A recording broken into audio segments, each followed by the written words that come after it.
Hello everyone. Today we're looking at College Board learning objectives and key concepts for period 2, which runs from 1607 to 1754. Now, as I mentioned in my period 1 video, I think the learning objectives and key concepts are good to go through at least once as a student.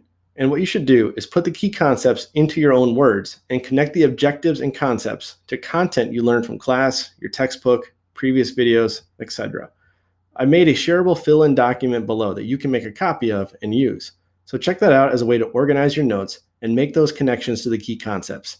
Okay, let's jump into the learning objectives and key concepts for period 2. We start with learning objective A, which is to explain the context for the colonization of North America from 1607 to 1754. So that is a huge topic because you need to understand in general the context for several different European powers and how they differ. So in general, Europeans developed a variety of colonization and migration patterns influenced by different imperial goals, cultures, and the varied North American environments where they settled. And they competed with each other and American Indians for resources. So the Spanish, French, Dutch, and British colonizers had different economic and imperial goals involving land and labor that shaped the social and political development of their colonies as well as their relationship with native populations. To sum this up, you need to think about how colonization differs between the European powers. There were a lot of differences. As a quick example, the Spanish and French heavily focused on conversion of Native Americans to Christianity, while the British had much less of a focus. Staying with Objective A, we also look at how in the 17th century, early British colonies developed along the Atlantic coast, with regional differences that reflected various environmental, economic, cultural, and demographic factors. Some examples of this include Puritan Massachusetts with its colder climate, mostly subsistence farming economy. The demographics of that area included many age groups, typically organized in tight-knit families. And they had a commonwealth of local governments with some direct democracy. While in Virginia, they had a warmer climate with a cash crop-focused economy around tobacco.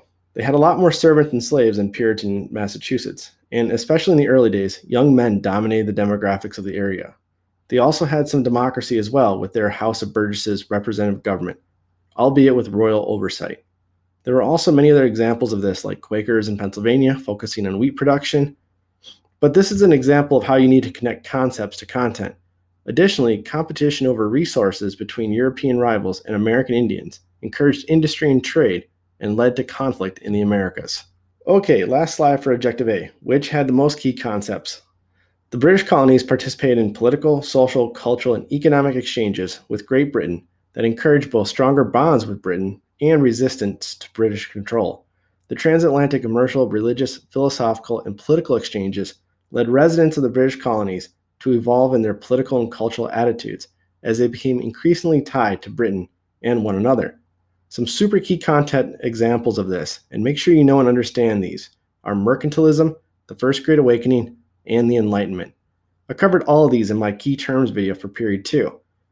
And the final concept for Objective A is, like other European empires in the Americas that participated in the Atlantic slave trade, the English colonies developed a system of slavery that reflected the specific economic, demographic, and geographical characteristics of those colonies. So where is slavery the most prevalent? In general, in places with cash crops, especially sugar and tobacco. Much later on will be cotton.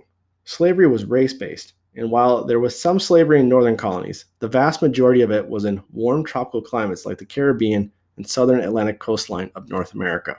Okay, on to learning objective B, which is to explain how and why various European colonies developed and expanded from 1607 to 1754.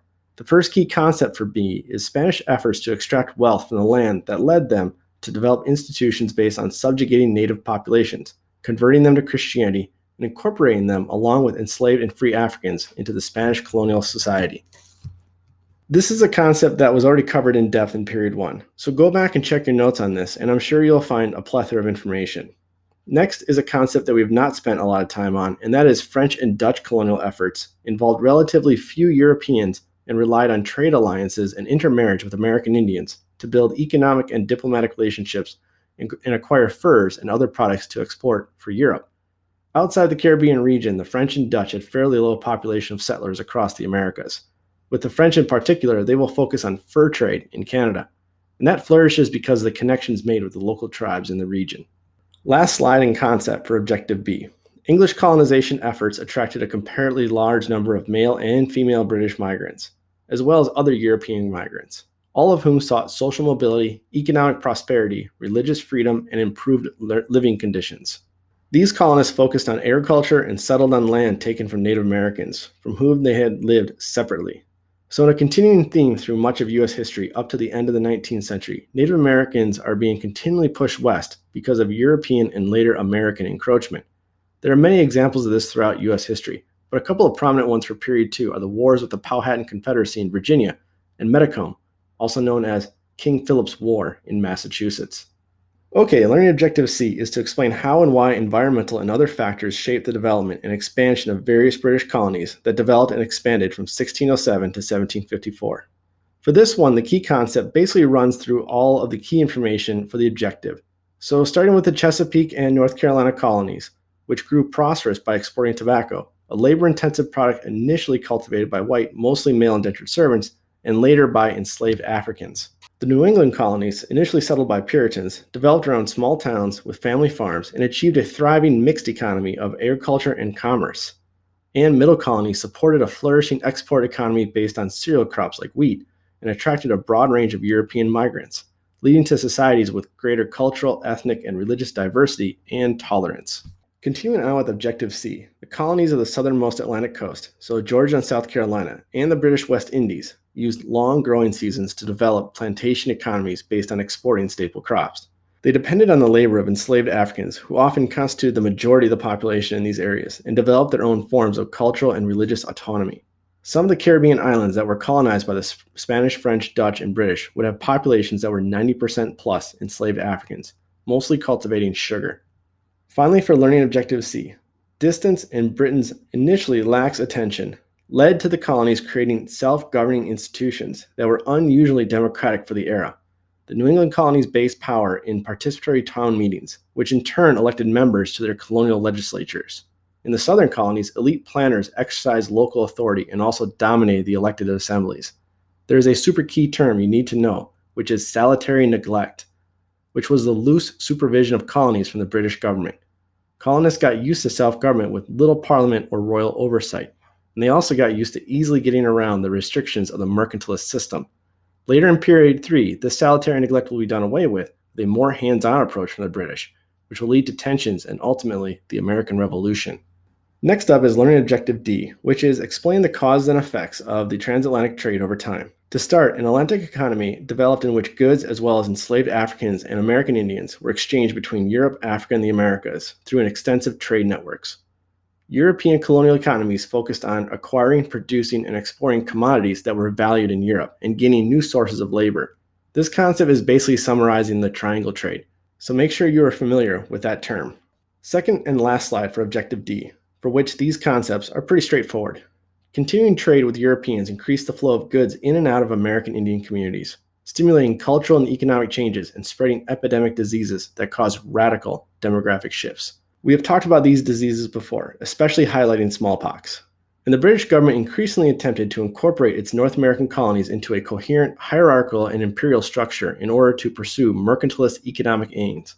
But conflicts with colonists and American Indians led to erratic enforcement of imperial policies, which again, we touched upon this previously with salutary neglect. A lot of these later key concepts will echo earlier ones. Okay, learning objective E is explain how and why interactions between various European nations and American Indians changed over time. First, we start with the interactions between European rivals and American Indian populations, fostered both accommodation and conflict. French, Dutch, British, and Spanish colonies allied with and armed American Indian groups who frequently sought alliances with Europeans against other Indian groups. Lastly, for E, our British conflicts with American Indians over land, resources, and political boundaries led to military confrontations, such as Metacom's War in New England.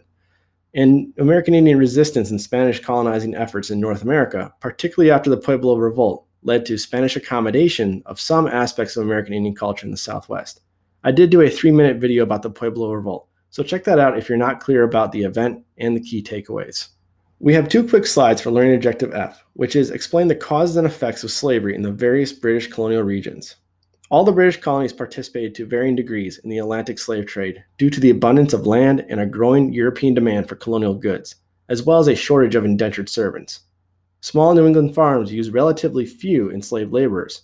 All port cities held significant minorities of enslaved people, and emerging plantation systems of the Chesapeake and the southernmost Atlantic coast had large numbers of enslaved workers. However, the great majority of enslaved Africans were sent to the West Indies. Lastly, for Objective F, as chattel slavery became the dominant labor system in many southern colonies, new laws created a strict racial system that prohibited interracial relationships and defined the descendants of African American mothers as black and enslaved in perpetuity. Only one slide for Objective G, but it is an important one. It is explain how enslaved peoples responded to slavery. Africans developed both overt and covert means to resist the dehumanizing aspect of slavery and maintain their family and gender systems, culture, and religion. Make sure you understand what overt and covert means. I discussed those in my Period 2 Key Terms video with examples. H is another learning objective with only one slide. It is explain how and why the movement of a variety of people and ideas across the Atlantic contributed to the development of American culture over time. The presence of different European religious and ethnic groups contributed to a significant degree of pluralism and intellectual exchange, which were later enhanced by the First Great Awakening and the spread of European Enlightenment ideas. Again, make sure you understand the First Great Awakening and European Enlightenment. I covered those in depth in my Period 2 Key Terms video.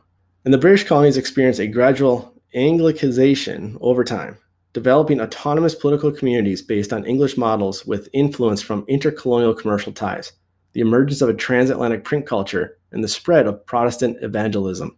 All right, learning objective I. We are getting close to the end, I promise. It is explain how and why the different goals and interests of European leaders and colonists affected how they view themselves and their relationship with Britain. To cover this objective, we need to know the concepts of the goals and interests of European leaders and colonists at times diverged, leading to growing mistrust on both sides of the Atlantic.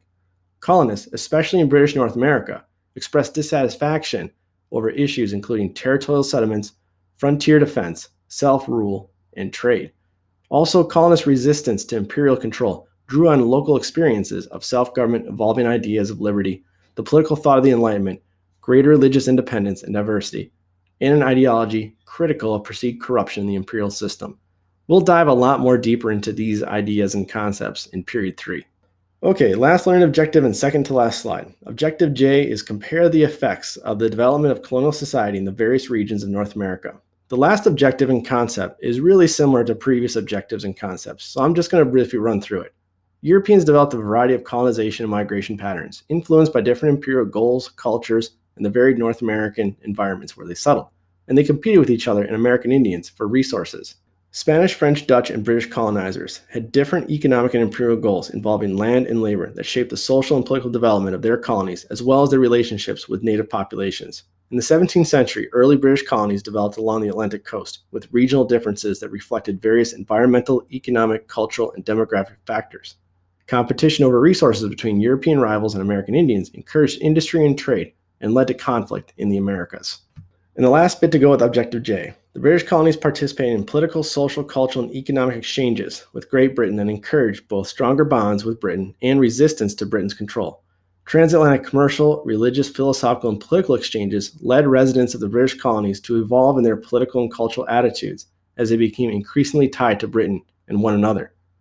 Like other European empires in the Americas that participated in the Atlantic slave trade, the English colonies developed a system of slavery that reflected the specific economic, demographic, and geographic characteristics of those colonies. Okay, that does it for the learning objectives and key concepts for Period 2. Please share the channel with your fellow students or teachers. This year, with many districts going to hybrid or distance learning, the videos on this channel may be of great help.